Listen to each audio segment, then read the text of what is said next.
네, 화제와 소송 속에서 개막이 되는 바로 인터배터리에 대한 내용 되겠습니다. 일단 국내 최대 규모로 열리는 2차 산업전지 전시회 인터배터리 2020이 이제 이틀 뒤면 개막이 됩니다. 따라서 국내 배터리 3사를 포함해서 각국의 어떤 기업들이 이제 나올지도 궁금하고요. 어떤 내용을 좀 가지고 올지 이에 대해서도 시장이 좀 주목을 하고 있는데요. 관련돼서 이야기 한 말씀 부탁드리겠습니다. 네. 지금 21일부터 이제 코엑스에서 인터배터리가 이제 개최가 됩니다. 우리나라 대표 3사 배터리 기업 모두 참여를 합니다. LG화학, 그다음에 이제 삼성 SDI, SK 이노베이션을 비롯한 이제 배터리 제조사와 그리고 자동차 업체, 그다음에 소재 업체 관련된 200여 사가 이제 참여를 함으로써 배터리의 기술 현황과 앞으로의 전망 등을 좀 논의를 할 전망으로 일단 예상이 되는데요. 일단 개인적으로 저도 한번 가고 싶은 그런 행사다라고 좀 말씀드리고 싶습니다. 우선은 그 중요한 부분이 이제 배터리 3사에 대해서 어떤 방향으로 전개가 될 것이고 어떤 기술력이 나올 것이냐가 좀 핵심 관건이 되겠는데요.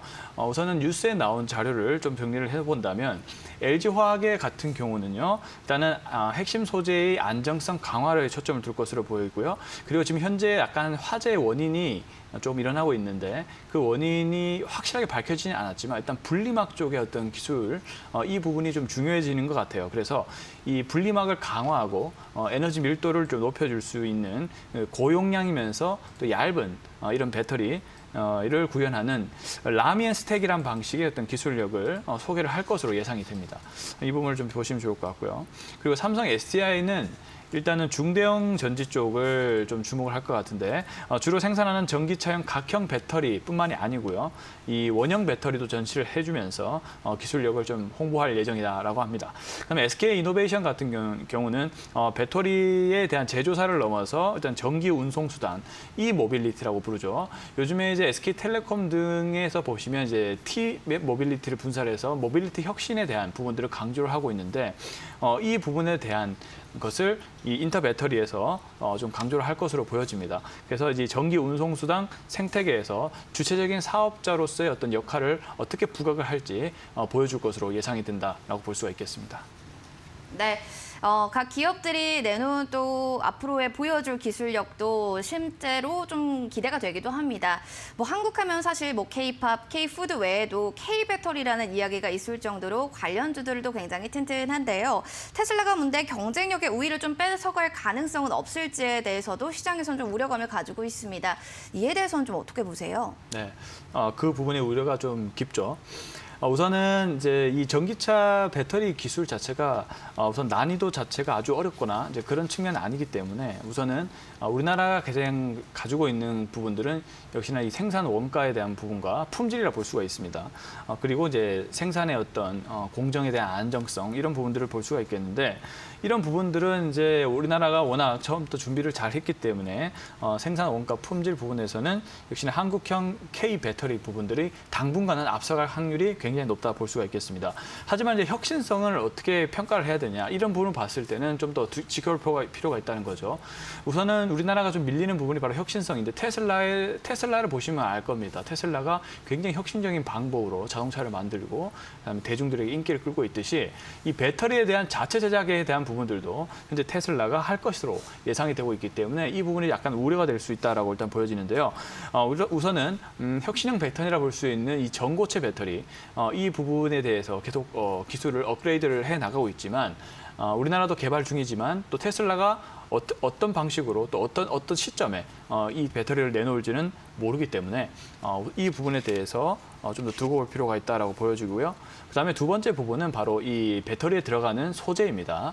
현재 이 니켈, 그다음에 코발트, 망간, NCM이라든지 NCA, 알루미늄을 많이 쓰는 편인데 특히 이 코발트가 가격 변동성이 굉장히 심합니다. 이 콩고 민주공화국에서 생산하는 이 코발트는 굉장히 좀 많은 우려가 되고 있거든요. 노동력에 대한 어떤 침체라든지 피해라든지 어린아이들을 막 사용하면서 노동을 부리면서 계속적으로 문제가 되고 있는 이 부분들이 있기 때문에 이 테슬라 CEO인 머스크가 코발트는 쓰지 않겠다라고 공언을 할 정도로 이 코발트에 대해서 문제가 되고 있는 부분이 있습니다. 그리고 굉장히 또 가격이 비싸기 때문에 이 코발트 없는 배터리를 중심으로 나올 것으로 생각이 됩니다. 그래서 이 실리콘 음극재 배터리라든지 그다음에 코발트가 없는 실리카계의 배터리가 출시된다는 점, 이 중국의 CATL이 현재 생산을 하고 있는데, 근데 이제 에너지 밀도가 좀 딸리다 보니까 이 부분에 사실 이제 기술력을 구현하는데 어려움을 겪고 있는 것은 사실입니다. 하지만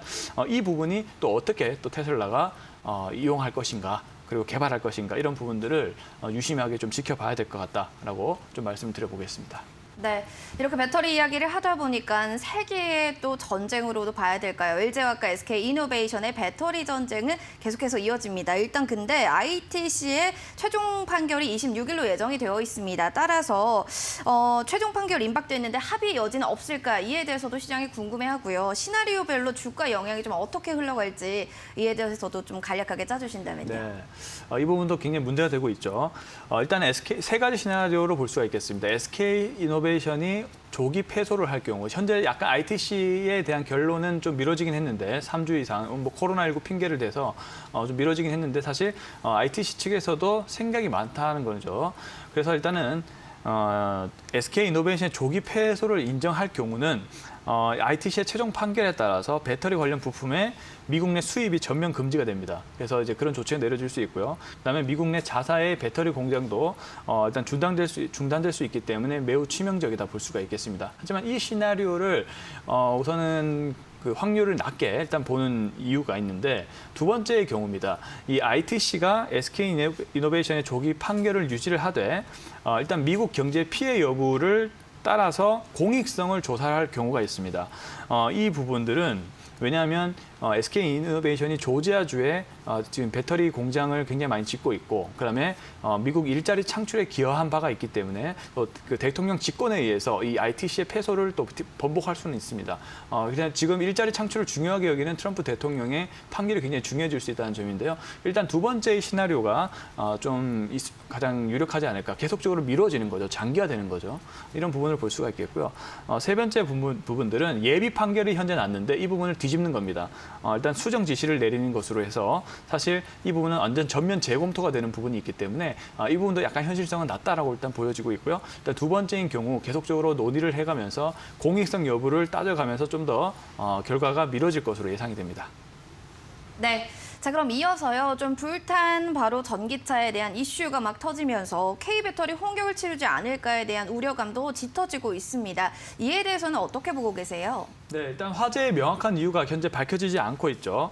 그래서 불확실성이 좀 가중이 되고 있는 부분이 있는데, 제가 앞서 말씀드렸다시피 이제 분리막 쪽에 약간 문제가 있는 것이 아니냐라는 지적이 좀 나오고 있습니다. 두 번째로는 이 코나 이브의 주행성을 높이기 위해서 안전 마진을 좀 낮게 설정한 것이 아니냐라는 그런 우려가 좀 나오고 있기 때문에 이런 부분들이 빨리 좀 해결이 돼야 2차 전지 현재 주가 수준이 좀 좋아지지 않을까 생각이 들고 있고요. 이 부분이 명확히 밝혀지지 않으면 2차 전지 쪽에 대한 불확실성이 좀 더 가중이 되면서 주가는 좀 지지부진할 가능성이 높겠다. 이런 의견 좀 드려보도록 하겠습니다. 네. 자, 그럼 K배터리 3분기 실적 그리고 전망에 대해서도 궁금합니다. 한 말씀 부탁드릴게요. 네. 자, LG화학은 이제 3분기에 드디어 전지 부분에서 흑자 전환할 가능성이 높게 평가되고 있습니다. 약 1,400억에서 1,600억 정도의 흑자를 기록할 것으로 예상이 된다라고 볼 수가 있겠고요. 삼성 SDI는 3분기에 2,000억에서 2,200억 정도의 영업이익을 기록할 것으로 예상이 됩니다. 일단은 전기차 배터리가 속한 중대형 전지 부분에 대해서 3분기 100억에서 200억 정도 영업 손실을 볼 것으로 예상이 되지만은 우선은 과거와 비교했을 때 적자폭이 축소되고 있다라고 보시면 좋을 것 같습니다. 특히 이제 SK이노베이션은 아직도 적자 흐름을 유지를 할 것으로 보이지만은 일단 1,000억에서 1,200억 정도 영업 손실을 볼 것으로 예상이 되지만 점차적으로 계속 투자를 확대를 하고 있기 때문에 2022년경에 흑자로 돌아설 가능성을 높게 평가를 하고 있다라고 볼 수가 있겠습니다. 네. 그럼 마지막으로 질문 하나만 더 드려보겠습니다. K배터리 안에서의 최선호주를 뽑게 된다면 어떤 종목 눈여겨보시는지 간단하게 설명 부탁드릴게요. 일단은 굉장히 종목이 많아서 좀 신중한데 에코프로 BM을 한번 보도록 하겠습니다.